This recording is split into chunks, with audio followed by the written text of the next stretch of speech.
Welcome to the Founders Corner, brought to you by OneBridge Accounting. Here's your host, Eli Clark. Welcome back to the show.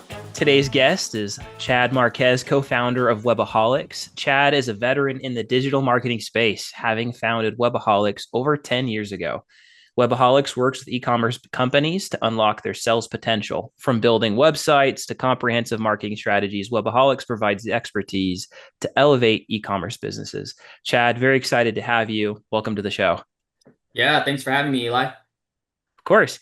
Tell us a little about yourself. Give us the 60-second bio. Oh man, the 60-second bio. Well, anyways, I'm Chad. I've basically lived in Utah my whole life within like Sandy. I'm currently out in Eagle Mountain. My family, I have a wife. We just welcomed our first child to the world. She's Oh, 3 months. She's congratulations. amazing. Yeah, thank you so much. Thank you so much. And then obviously we have a couple pets and all that, so that's super fun.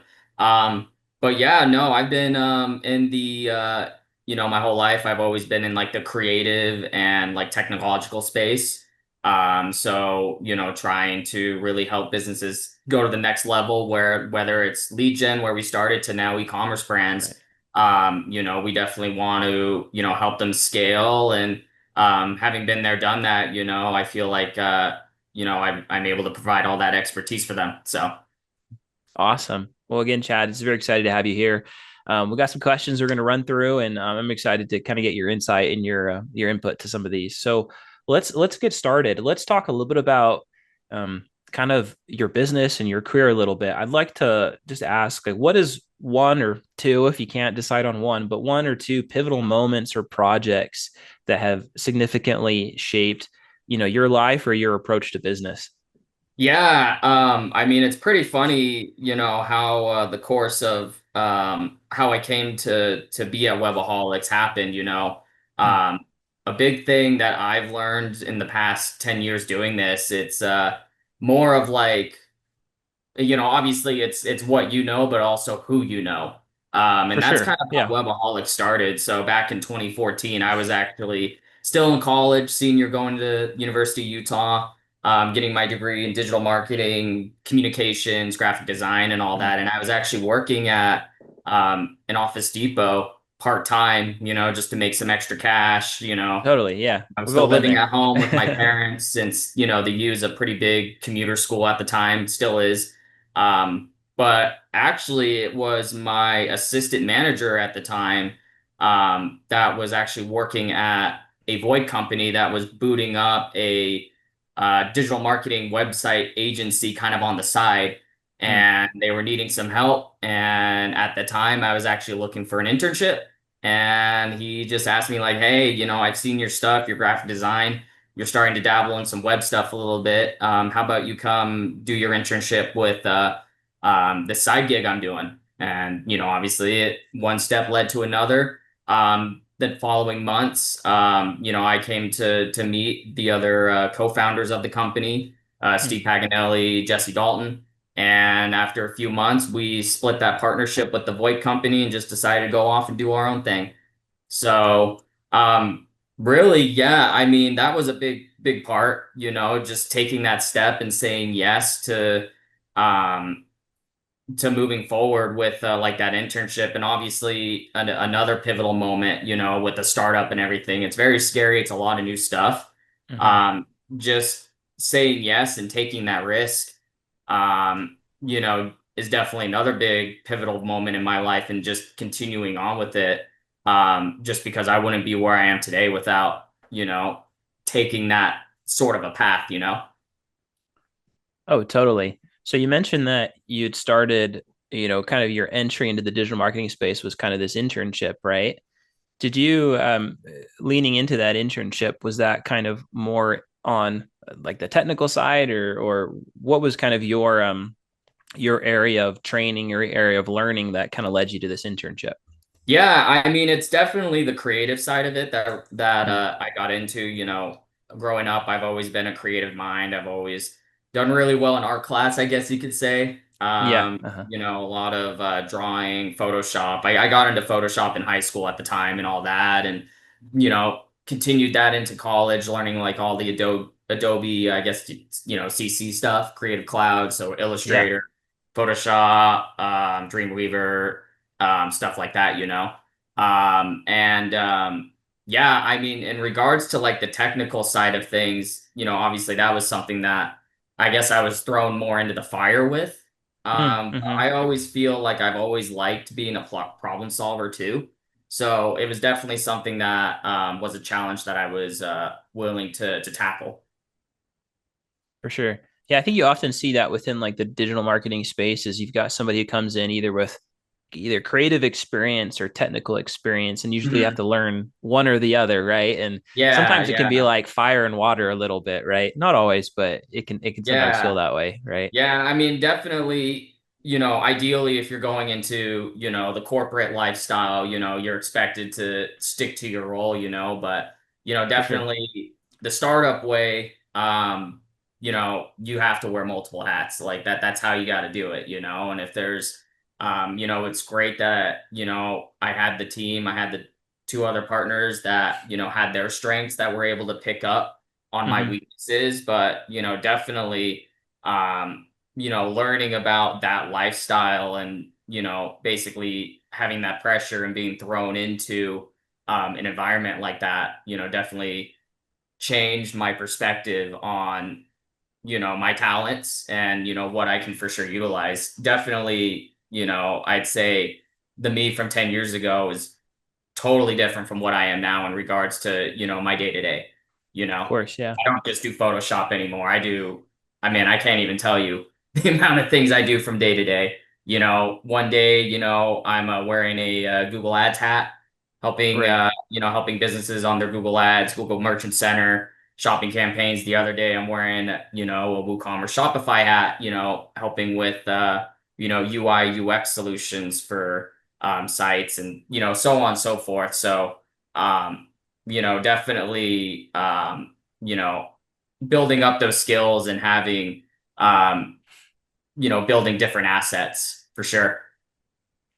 Yeah, definitely. I think that like you mentioned, often you have to wear multiple hats as a co-founder or as a business owner, right? Especially in digital marketing, which can feel quite broad because you could go so deep in just one area of technical expertise, right? Like just SEO or nowadays AI, right? Or you're looking at web design, right? Or on the creative side, you've got more things that you could do, right? As far as like design or branding, and you could become like you're saying, just like the expert in that space. But at the same time, if you're wanting to be an owner, kind of start your own company, you kind of got to wear a hat, the multiple hats, right? To do all those things that need to be done, right? At the same Yeah, time. So yeah, for that sure. I mean, definitely starting up, obviously you don't have the capital to hire the expert, so you got to become the expert. totally. Yeah, totally. Well, that leads to an excellent question of, looking back 10 years ago and where you started, and maybe you were kind of more the creative partner within the firm, it sounds like. And then to now leading the full service team that you guys have at Webaholics, how has your role evolved? And, what sort of lessons have kind of stood out to you during that transition? Yeah, I mean, the biggest thing, like I mentioned with my role is, you know, basically learning as I went, So again, being thrown into the fire, definitely when I first started, I was not a fan of that. I definitely liked the structure of knowing what my lane is and sticking to that. Right. But over time, after going from being a project manager to a creative lead to even helping with like sales and all of that, again, it just really helped my skill set in that sense and really gain that perspective of what we really needed for Webaholics to grow as a whole. So learning those steps and then even other skill sets that we brought other people in to help out with, that definitely um, you know grew my mindset on that, of the types of personalities, types of skills that you would need to to lead a successful business. And, at this point, I'm leading that team, with people that, for sure I've learned my weaknesses. I know that I need help in Totally. certain areas, other areas that I don't, and those people are here to help me and help the team and grow overall. So, definitely, big lessons from the last 10 years is just, you know, um, the assistant aspect of it, knowing when you need that help and knowing that, you can't be an expert at everything, even though you try to Yeah, be. Um, totally. so um, that definitely helps our clients as well. That's kind of why they come to us too, because they know that they're not the expert in this field. So that's why we're here to really help scale their operations and give them that ROI that they're expecting. That's perfect. I think that leads into a great question when it comes to kind of like, you've got 10 years of experience running an agency, right? So what what sort of frameworks or systems have you found to be effective as far as delivering consistent results to your clients on a regular basis? Yeah, yeah. I mean, yeah, there's definitely a lot of systems, and for sure they've changed over time. I know we're going to be talking about AI and all that stuff, and I could tell you that, that's definitely changed, the operational side of what we do dramatically over the past, even couple months, I'd say so. But, overall, it's about, I think, really the two largest, biggest lessons, excuse me, that in regards to how we were able to be successful and be the company we are today is definitely, again, the teamwork aspect of it, and Mhm. then also communication.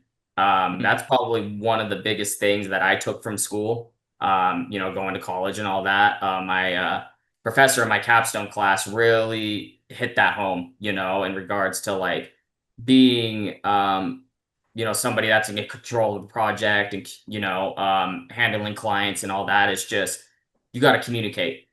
Clients are Yeah. expecting not only results but basically where the money is going. Hey, I'm giving you this amount for this service. I expect to know what you're doing, um week one, week two, month three, month four, etc., in order to, Right. get that ROI. And, that's a big thing that we learned initially too when we started up, is that, obviously, you just can't take the money and disappear for 30 days and come back with a website that they weren't even expecting, and, in a bad way where it's like, this is not what I wanted at all. And those were some pretty heavy lessons at the beginning, but definitely, we built this company around that transparency and communication. And that's why we have the amount of 5 stars that we do today. Is, again, we want to make sure that, our clients, and our business partners are always informed about what we're doing. We created habits of like, hey, at least emailing them twice a week with Oh, what okay. we're working on with their projects. So they get an email Friday or on Monday, that talks about like, hey, this is our plan of what we're doing this week, for the next few Mhm. days. And then they get, another email on Friday saying, this is what we got done. This is how much time we spent. This is what we haven't gotten to yet. This is the questions that we have, combined with, monthly and biweekly meetings that we have with them. Again, even if there are instances where, a retainer or a project doesn't go the way you expect, as long as you're in communication with, the client or the lead, in regards of like, hey, this is what we're trying, this is what we're going to be doing next. As long as they know that you're working and you're applying, the expertise that you have, that's just going to give them an overall great experience. Yeah, I love what you said. Like at a very practical tip, this idea of emailing them Monday saying this is what we're working on this week, and then emailing Friday saying this is what we did. Right. And I love that. Mhm. That's such a practical tip, as well as the monthly meetings or bi-monthly meetings, depending on the project and the service and stuff. Um, what what do you do to foster communication internally? If you've got communication between different team members or different project leads, how do you foster that sort of communication with internally as well? Yeah, again, we want to make sure as a company that we have a mindset that, you shouldn't be afraid to ask for help. Like Mm. asking for help is encouraged here because if we all utilize each other and our skills, like how I mentioned before, there are certain areas that I'm really good in, and then certain areas for sure that, I could use a helping hand in. So, like example, definitely more of like UX, UI, people come to me for advice, Hmm. about like, hey, what if we change this call to action color to be this and that, and how do we make things stand out more, and how do we improve our, not only our CTR but our conversion rates overall. But then there's other areas that, that I definitely need to spend time and improve on, like for example, our Amazon Seller Central platform and helping our clients with that. I have people on my team, Josh, for example, that just kills at that, you know? And, when I have a client that, I'm communicating with, that are asking like those questions about like Amazon, I immediately CC him or get him involved, you know? Hmm. Because not only does that like help encourage others, and their, um, what's the word I'm thinking of? Like their, self-esteem, I guess you could say, in a sense of like, hey, Sure. I have a use here for sure, because, somebody like me that's been doing it for so long is coming to me for help, and I think that helps boost our morale overall and helps us collaborate a lot better as a team. Hmm. Hmm. Do you think that contributes to like creating a purposeful company culture, like that level of communication? I think so. Yeah, I think it definitely helps. I think it helps us, not only like collaborate on that business level, but also, on a personal level too. I Hmm. consider all the coworkers I have here to be friends. And having that collaboration and, just that daily interaction, with that sort of a mindset, Yeah, definitely again lifts us as a company overall. I love that. I love that. Yeah, I think, you know, especially in a hybrid workplace like that you guys have, right? It's very Hmm. important that you communicate, whether everybody's sometimes in the office or sometimes nobody's in the office, right? Just, Yeah, yeah, for that sure. level of That's another rule communication is that we important. have is, just making sure that our Google chat is 100% open all the time. Mm. Yeah. Yeah, so I mean People that can talk. Yeah. that's a big level of trust also is that, with the hybrid model that we have, um you know you just got to make sure that you're available when we need you. So Yeah. No, for sure. I love that. I love that. Well, let's talk a little bit about kind of kind of internal operations a little bit more. When you're again, you're bringing on a large number of clients, you're working on a large number of projects, and sometimes that can get really hectic. And I imagine, right, there's a lot that's going on. There's a lot of scope. right. Scope creep can be a big thing, or the scope of Hmm. work, and there's all this stuff. So, do you have any recommendations as far as tech stack or automation tools, or what do you guys do to streamline operations and not make it like there's a chicken run around with its head cut off, right? Yeah, no, for sure. I mean, we, basically for the past, I would say, like 8 years of what we've been doing at Webaholics, I think, we've been trying to streamline as much as we can. Hmm. So, in regards to like working on a task and not, getting that tunnel vision and all that, obviously teamwork's a big part of that. But, we have a rule of thumb where if there's like an issue going on or if there's a fire or something like that, obviously, all hands on deck. We got to make sure, fires are put out quickly. But if there's like a small bug or something that's going on or like an issue with a Google Ads campaign, our rule of thumb is usually like, hey, if you can't figure it out within 45 minutes, Mm. bring somebody else in to take a look at it. Because definitely we really want to, um,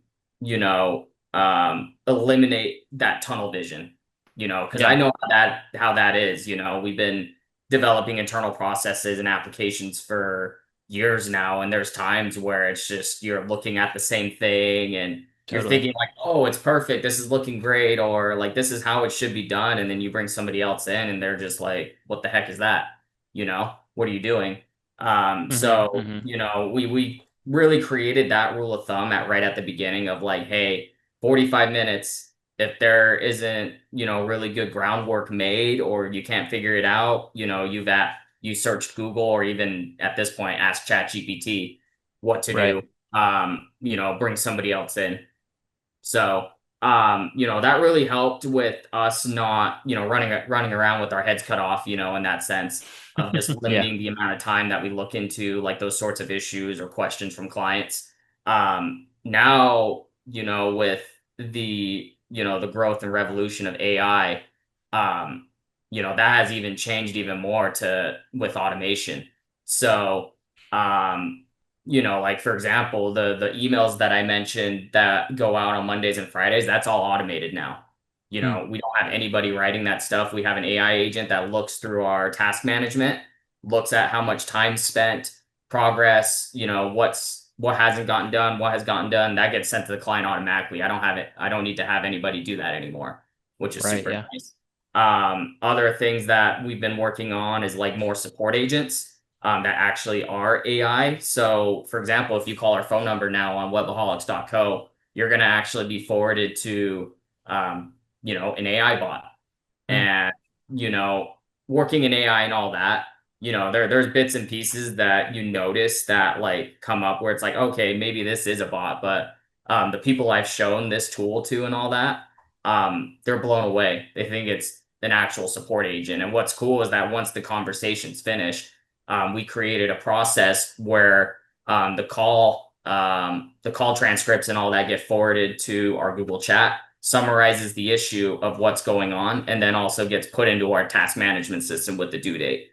So Wow. Yeah. again, it eliminates, quite a lot of time that has to be spent with like going back and forth with the client issue and all that. We have AI that's able to do that now.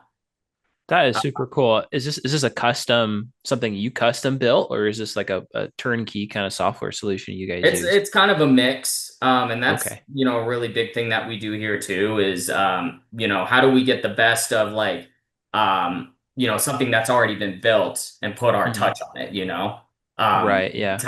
That's how we're able to turn things around, as quickly as we do.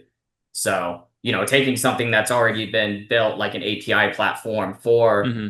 AI chatbots and phone calls, and then yeah, just putting our spins and prompts and our databases to, learn, our processes, our knowledge and all that. So it can, communicate back to the client or customer, stuff that we already know. So, Very cool. Very cool. Yeah, you're able to leverage, right, like a really great tech tool that exists already, right? And then, mhm. like you're saying, put your spin on it and kind of customize it to fit whatever, case or whatever scenario Yeah, you're looking for for, which is sure. And really cool. that's not something that's not only just internal. We're in development for our e-commerce clients to basically, we're developing an application that involves AI where essentially it will just run their e-commerce business for Oh, D2C. wow. So order Cool. fulfillment, inventory management, product creation, all of that is utilizing AI to where, somebody that's selling a product that has potential, they don't have to 24/7 manage it all day, every day. Hmm. So saving you time and money overall that way too.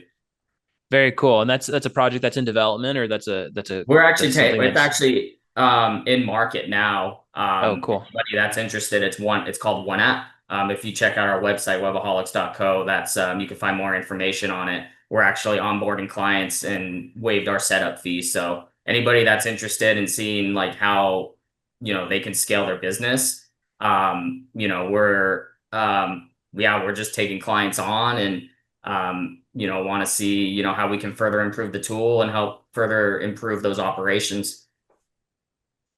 Very, very cool. Yeah, I've seen where somebody can they start maybe kind of in the services side of things, and then you bring in and you bring some code into it, and you're able to create this really unique and amazing piece of software, right, that adds so much value to your client base, more than the services that you can offer, right? Right. So yeah, if anybody's listening to that, I just want to check that out. That's One App, right? That's the name of it.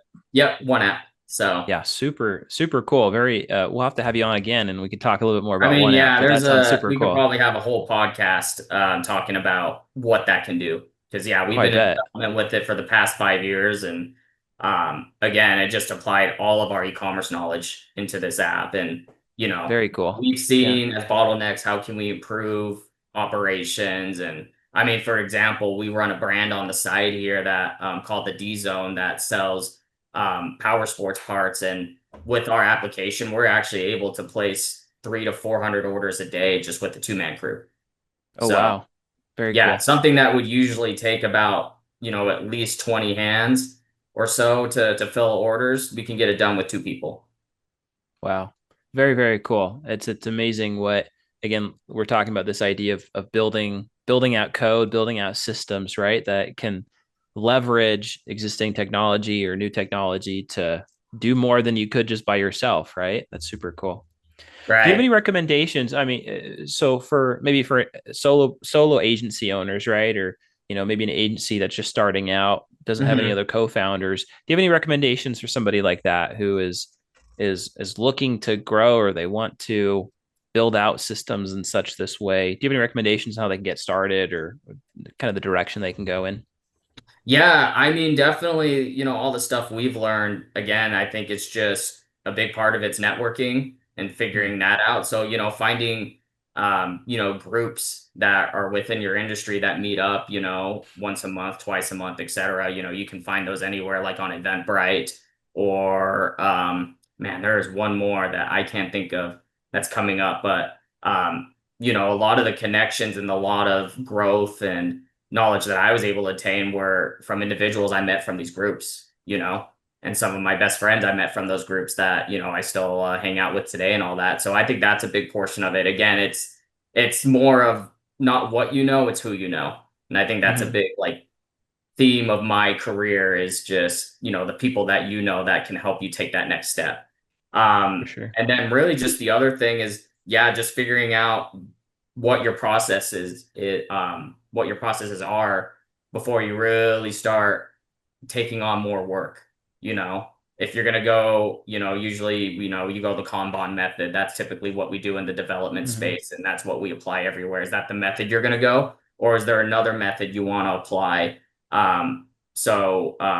To educate, yourself and your future team to be more streamlined and help grow. So, figuring out all of that internal structure first really sets you up for that kind of success. Yeah, for the growth long term. Internal, yeah, Hmm. with internal projects and, client projects, etc. Oh, I love that. I love that. Well, let's we're kind of coming near the end of our time here, but let me wrap up. I would love to understand or just ask you a last question about, what kind of trends do you think are going to be kind of in the marketing space in the next 3 to 5 years? What should we be paying attention to? What do you kind of see on the horizon? Yeah, I mean, I've already mentioned it multiple times, but AI. Yeah. AI Hmm. is the tool that if you're not getting on board with it now, you're going to regret it in, I'd say even in a few months. In regards to like everything that's coming up, that I've learned in the past 10 years, I've just been blown away with, how much has changed in the AI verse. Not only just from productivity sake, but even from like a creative perspective. There's a day that doesn't go by now where I'm in the office, I don't have ChatGPT open. Right. I even pay for the pro plan, that's totally worth the money. For basically it's, my sidekick at this point. It helps me draft emails, it helps me come up with content schedules. At this point, it could even create product images for your Wow. Yeah. campaigns. Like it's Yeah. insane how much um you know not only chat gpt but like Gemini, all those other AI models and AI agents have been able to grow in the past few years. That's a really big system that a lot of businesses need to adapt and a lot of people need to learn to utilize. A lot of people are saying that they're worried about AI coming for their jobs. The people that should be worried are the ones that are refusing to use AI, Hmm. because if you're not utilizing AI, like you know, I could get things done a lot quicker with AI compared to somebody else, that's, creating like a blog post, for a few hours where I could get one done in like 10 minutes, for Mhm. example. So, Yeah. it helps streamline things and it helps you be able to focus as like an agency owner on bigger picture items. I have a lot more time to do that. I have a lot more time to network and, you know, grow those partnerships and connections that matter for growing your agency. Yeah. I love that. Great advice. Great, solid advice.